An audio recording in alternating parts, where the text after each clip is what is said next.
Today we're going to discuss some basic frameworks that help us while solving a case, right? So I'll just dive right into it. First type of cases that you might get in an interview could be a market entry case, and let's understand how does the framework look like, and what could be the potential steps that you can take to solve this case a little better.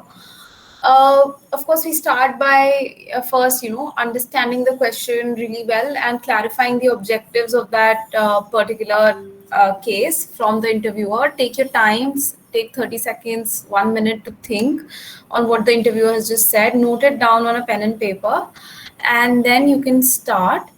So it's a very open-ended question, right? Like, so the question can seem something like.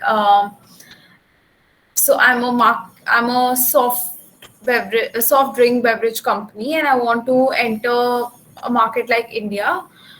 Do you think it's feasible or not? So first, so your objective becomes identifying whether it will be a profitable business or not, whether it makes sense for that company or that client to enter a market like India.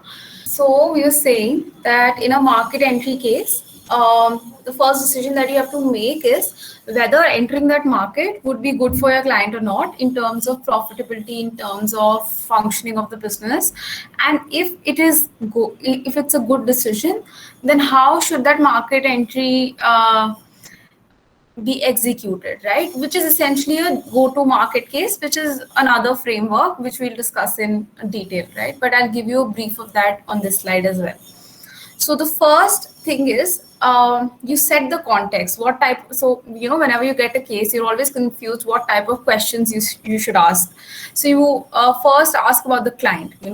What is the sort of business? Where do they want to enter? Which is the product that they want to bring in?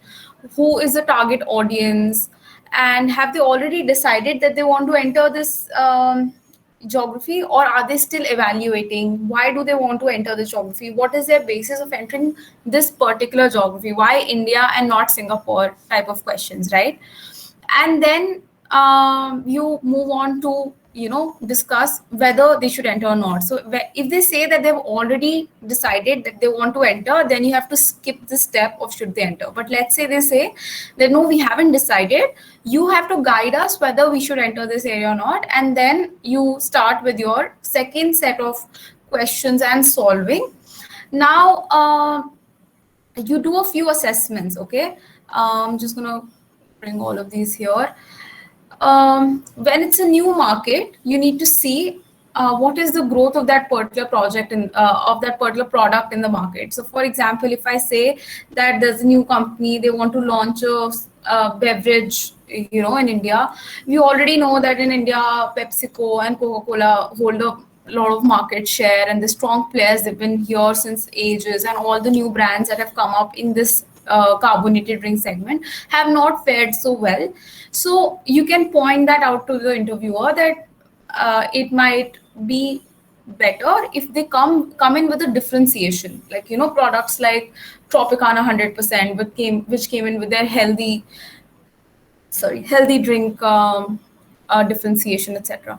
You try to understand what is the market share that the client is aiming for, and then you give them what are the basic advantages and disadvantages of entering this market. Basis market share, who are the major players, and then what could be the scale at which they could enter, and what could be the growth. Now, when it comes to your product, you talk first and foremost, you talk about how is the product different from what is already being sold in this market. Then how do you want to position this? Positioning a product essentially means that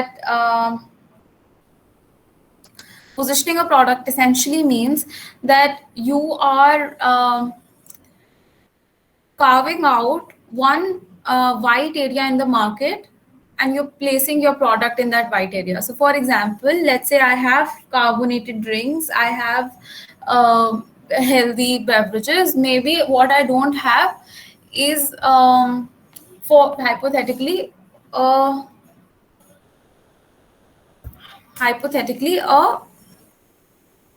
energy drink. So we position it, and then we talk to them about what is the price point that you want to enter at, whether it should be at a premium price point, whether it should be at a basic price point which is accessible to every section of the society, basically, like whether you want to enter at a 10 rupee type SKU, or do you want to go into the premium segment like a Red Bull, which is which not everyone can afford. And then what could be the other features that the client wants, or is the client is thinking about in that particular product, and who do you want to target, right? So it could be kids, it could be teenagers, it could be adults, it could be all segments, it could be old people. You tell them about all of these segments, and you ask them that who's your target customer. If they say that they haven't decided, then you have to come up with the target segment on the spot. And if the interviewer says that you have to decide what would be the product differentiation, then you say that maybe what we can do is that we can have a drink for the elderly, that provides them with energy to go through the day. It is also nutritious, etc., etc. Then after this, your next step is what are the capabilities that your client has, right? So your client might not have any manufacturing facilities in this country. Then does it make sense for them to set up a scale distribution of this product? Maybe not. If they don't have manufacturing, are they willing to outsource the manufacturing? Are they okay with the sales and distribution? For example, do they have a strong hold of distribution in this particular area or not, right? Then are your other, like, other stuff like regulations, then what are the resources who are available, which are available to get this product out in the market. After evaluating all of these, so these points give you basic questions that you can ask the client, and then you take a judgment call right there, and you decide whether they should enter this particular region or not. After you've decided that whether they should or they should not, you have to give the reasons, right? So I remember in the last session we were always saying that we have to keep talking to the interviewer. So we keep telling them, okay, so you shouldn't enter because of XYZ, and you should enter because of XYZ. So you have to keep talking to the interviewer and conveying what you're thinking. And as I said, that if they decide to enter, then how it should be implemented is somewhere here. That how it should be implemented is, what are the entry options? Can they start on their own? Do they need to acquire some, as we discussed, let's say if they don't have manufacturing facilities, do they need to acquire someone to have these manufacturing facilities? Or can they come in as a joint venture with one of the like well-established players in this in India? Then all of this, like what's the marketing, what's the growth plan? I'm not going to spend too much time here because that's exactly what we're discussing in the next framework. All right. So now we are at go-to-market strategy, which is essentially this part, guys. So like if you have to enter the market, how do you enter the market? And it's also a little bit around how do you, launch a new product. So the question could sound like, how do you plan? So for example, you have to launch a new pen in the market. The question could sound like that. The question could sound like, hey, I have a stationery brand, I have a pen, pencil, notebook brand.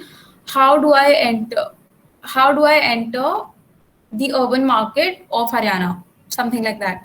So what you usually do is, a very easy way to do a GTM, which is a go-to market, is doing a 4P analysis.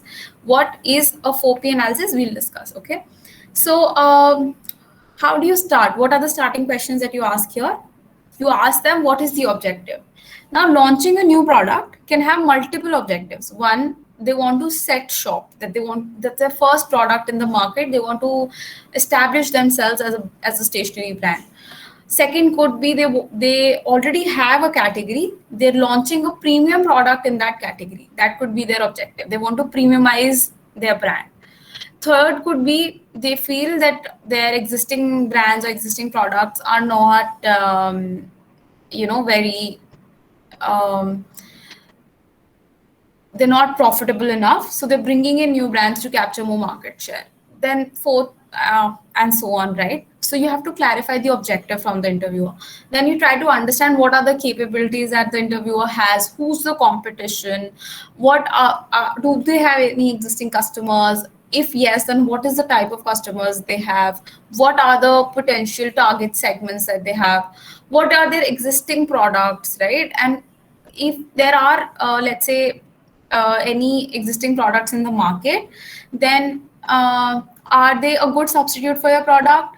Are they a good competition to your product? Are they well established already in the market, etc.? So that's how you set the context. So now you understand that, okay, so I am launching, let's say, um, let me take a better example in stationery. Let's say you're launching a perfume. Okay, so now you have already established that my objective is to maybe capture the market share. I have all the capabilities to produce, distribute, manufacture perfume in Haryana. My competition are, let's say, brands A, B, and C. They are doing really well. A is a market leader right now. The market itself is growing at a good rate, so it's profitable for me to enter the market. Who are the customers? The customers are the premium segment in Haryana, because there are already a lot of brands that are available who are catering to the mass segment. Now I want to launch something for the premium segment. So I'm saying that my perfume needs to target the premium segment. The premium segment in Haryana is growing rapidly. There's a lot of development happening in Haryana. So a lot of people from good cities with good jobs are shifting here. So the buying capacity of a particular buyer is also increasing. So I see that the potential segment that I'm targeting is going to grow. And then you talk about who are the existing competitors, how well are they faring. So you say that because Haryana already has a lot of players. There's a good distribution of players like Armani, Gucci, yada yada, right? And that's so I'm saying that's a competitive market now. I know my customer is very premium, and I know I have to enter Haryana, and I have existing capabilities, right? Now I have to deep dive into how do I enter the market. So then this is essentially your 4P, right? So what you do is, first of all, what is the product, right? So the product, so that's basically the answer to what to sell. The second one, what would be the features? How would you pack it? So because packaging for a premium product would be very different from the packaging for a mass product, right? So these bullets that are written here are basically the answers that you're going to solve for. These are going to be your thinking points. So you're going to think around the lines of what would be the feature of my perfume, how will I pack it, what is the use case, do I want to create like a exquisite use case, do I want to attach the sense of achievement with my product and say that these are only for special occasions, or do I want to have like a product which is the everyday use, so you say that it gives you the confidence to tackle life every day, something like that. So you create use cases. What would be the different SKUs that you will launch? SKUs are basically stock keeping units. That means how many ml bottles. So you can say that maybe I'll have 2 SKUs. And what could be the product name? It's okay if you don't get into product name, that's completely fine, but it's always good to touch it. If you're creative and you think you can come up with a very nice name, then feel free to go ahead with that. Then how is it differentiated, is what I've talked about, right? That you create a sense of achievement, you attach a sense of achievement with the perfume. Use your marketing hats and just solve for this. Just go all creative and describe the product really well to the interviewer. Then you talk about whom do you want to sell to, right? So then you're talking about, okay, so I'm talking to people in Haryana, I'm targeting people with high income group, who belong to high income group. Then what are their psychographic and behavioral attributes, right? Just say the ones that we discussed in the previous slides.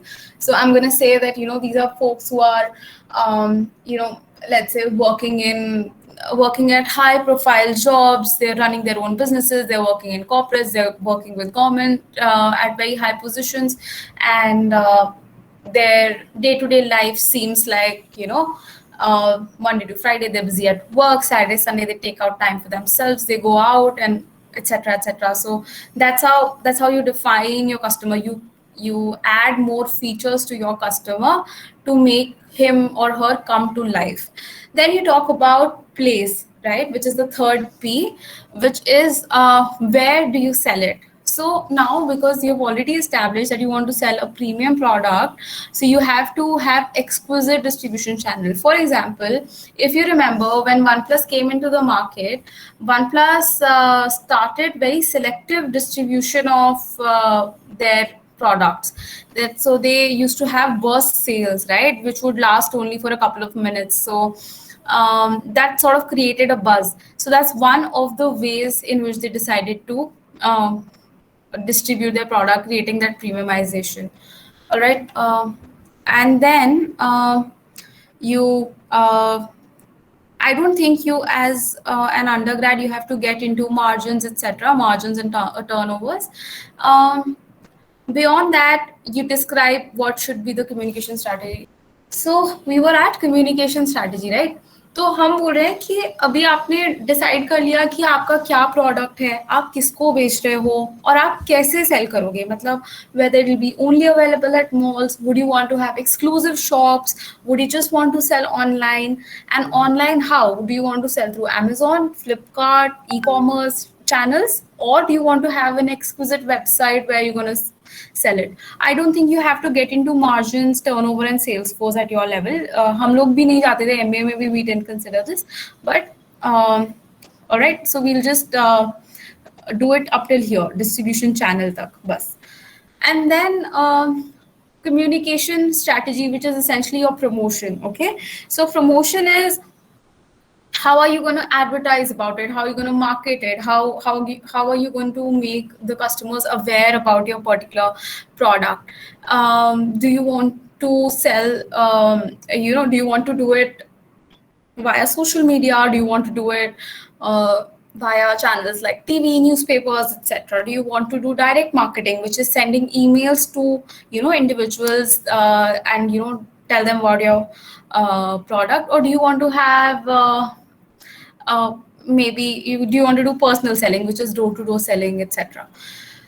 So the thing is that here people really get caught up in the multitude of ideas and factors. So here you have to apply your learning from the previous session, right, where we said that we're not going to confuse our interviewer and ourselves with too many ideas. We're just going to prioritize in our head, quickly, exhibit our judgment and choose the top 2-3 ideas that are very relevant to the particular case.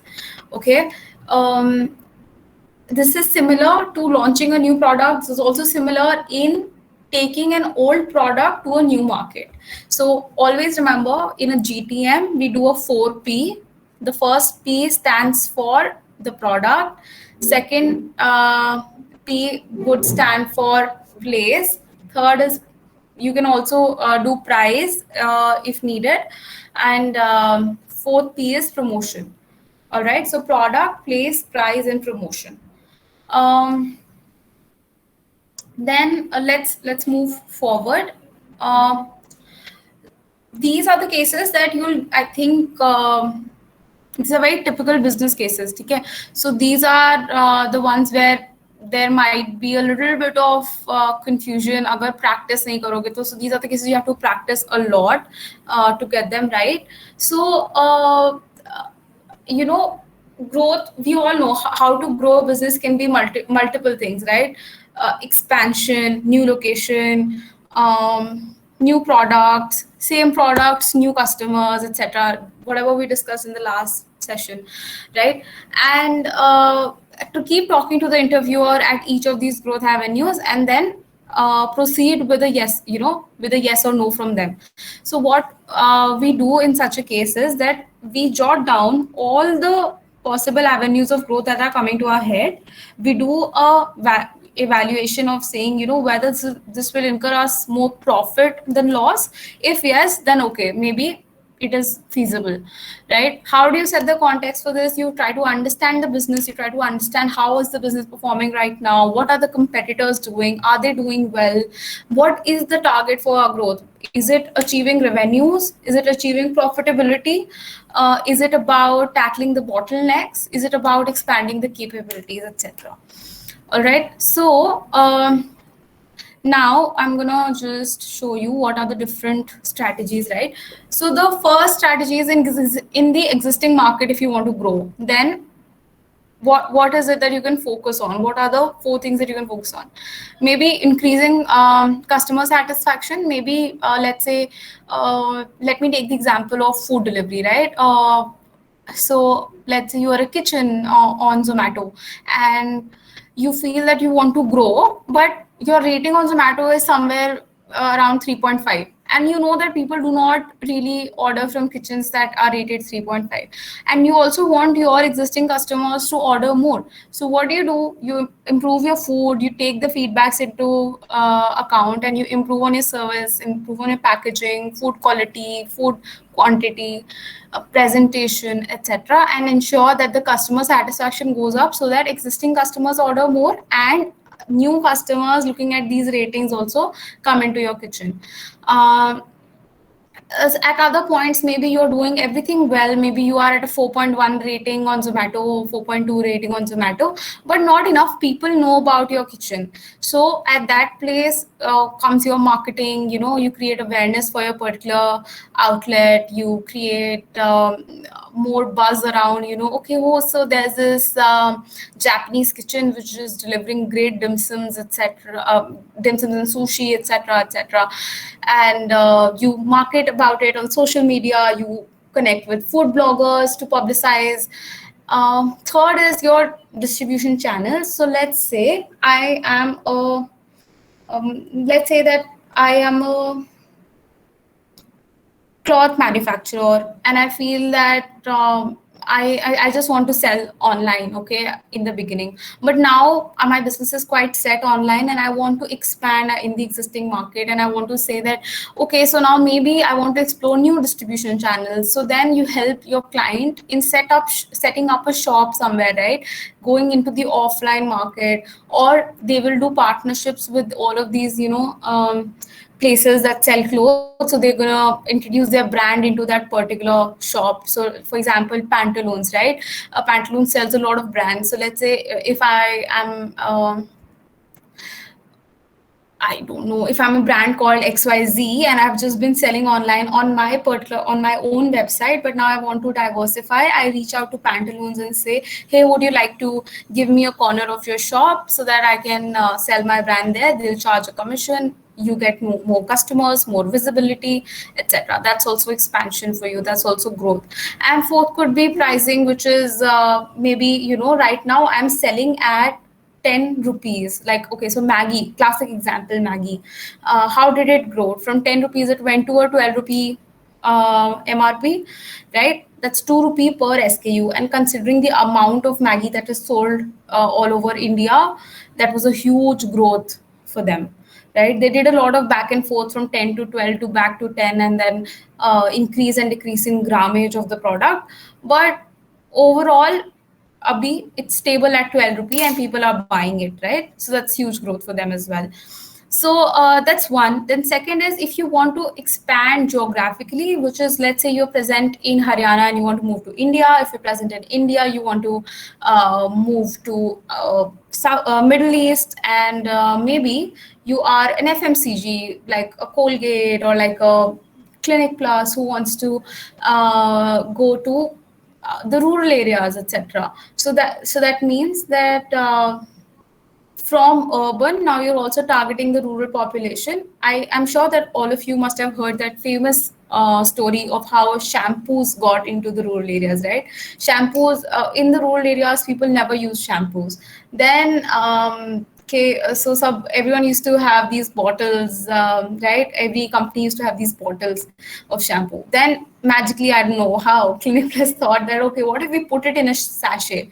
Because in the rural area, people do not have um, an income that can support them buying a 50 to 70 rupee bottle of shampoo. The smallest bottle would cost 50 to 70 at that time, right? And they used to get paid daily, so they used to get like 100 rupees per day for their labor at maybe some factory. उसमें से वो 50% तो खर्च नहीं करेंगे shampoo पे.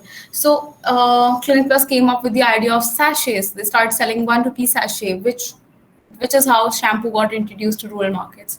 Sorry to bore the people who already knew the story, but I thought that some of you might not, so that's why I shared it. Then third is portfolio expansion, which is how do you introduce, what do you want to introduce, like a new line. So let's say I'm a cloth manufacturer and I am into women clothing right now. Do I want to introduce men clothing? If I am into Indian wear, do I want to get into Western wear or Indo-Western wear? If I am into casual clothing, do I want to get into wedding wear, etc., or festive wear, etc.? So that's one. Then when it comes to something like a salon, okay. So right now, if I want to expand my salon, I'm saying that okay. So because of COVID, a lot of people are very wary of coming to salon. So what I'm gonna do is I'm gonna provide them at-home services.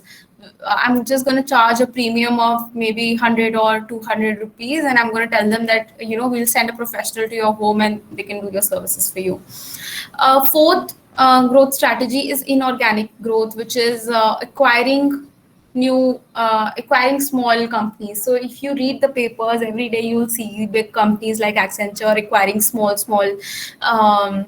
companies around the globe, and that's how they expand. They add, let's say 2,000 employees in one go when they acquire a new company. And then I think the last could be business integration, which is outsourcing your business, which is essentially what we do in consulting. And maybe you are doing backward and forward integration. I think this will become too technical for you to understand backward and forward integration, so we're going to leave that right now. If you get this case in your interview, focus on expansion in existing market, geographic expansion, portfolio expansion. Suggest inorganic growth, but don't deep dive into it. I don't think this will lead you to a good area. Mostly your interviewer would choose from the first three, because this is where they can test your thinking capabilities and creativity, right? So what do you do? How do you solve the case? Okay, so this was a framework, but how do you actually apply it? So as I said, you first talk about this is the context of my business problem. This is my business, this is the current performance, these are my competitors, etc., and you agree with it with the interviewer. After that, you tell them that there are multiple possible ways in which I can expand into different I can have multiple growth strategies. Would you want me to explore a few? The interviewer says yes. Then you say, sir or ma'am, one possible way could be if we expand in the existing market. The other could be if we expand into new geographies. The third option could be if we add a new portfolio, add new services or new product lines. And fourth could be through inorganic growth.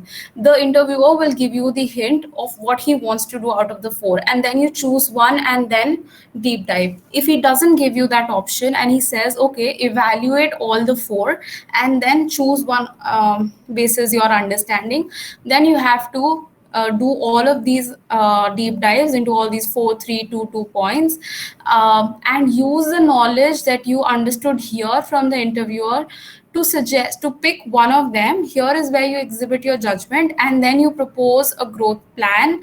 Tell them what could be the threats and challenges that they would face at each of these steps. For example, if they have to do a geographic expansion, so you tell them, while it's a good opportunity because of XYZ reason, it can also be a little challenging because of maybe regulations, because of maybe existing hold of the current players in that particular market. Okay, I'm going to stop and see if there are any questions on GTM and growth markets, growth strategy. Then we'll move to the last one, which is pricing strategy.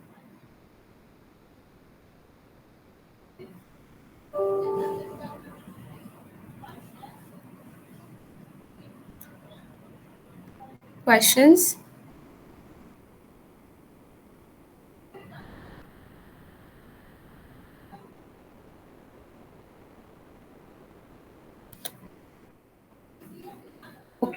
good.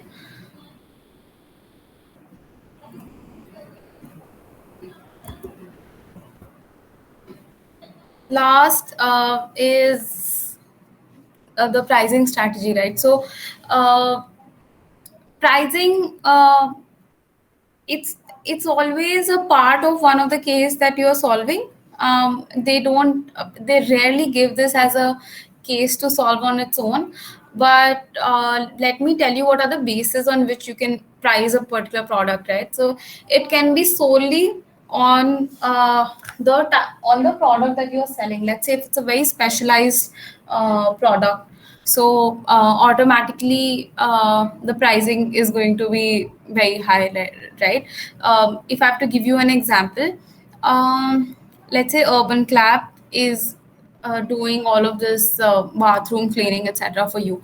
If you're just paying someone in your society, there are some helpers in the society who comes and helps us with cleaning, etc. So if you're paying someone like that, you just give a 100 or 200 rupee note and he does the job for you.